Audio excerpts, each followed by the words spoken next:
তো হ্যালো বন্ধুরা, তোমরা সবাই কেমন আছো? আমি রাহুল। আজকে আমি চলে আসলাম একটা নিউ মিনি ব্লগ নিয়ে।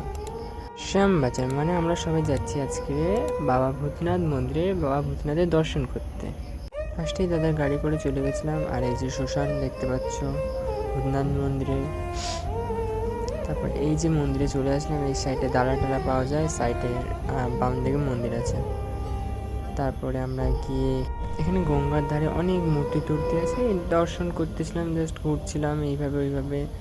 ওখানে গিয়ে দেখছিলাম, তারপরে মনে পড়লো না হাওড়া ব্রিজটা দর্শন করা যাক। তারপরে দেখো জাস্ট হাওড়া ব্রিজের ভিউজটা, ওখানে একটু গিয়ে একটু স্টাইল টাইল মেরে, দেখতে তো খারাপ কী করবো, বাট স্টাইল টাইল মেরে দেন পুজো কমপ্লিট করে বাড়ি ফিরে যাচ্ছিলাম। বাট যে ভিডিওটা টোটাল বানালাম, ভিডিওটা একবার তোমাদেরকে প্লে করে দেখাচ্ছি, জাস্ট একবার প্লে করে দেখাচ্ছি। ভিডিওটা দেখো কেমন হয়েছে, প্লিজ কমেন্ট করে জানিয়ে দিও। ময়ূর রূপ দেখি।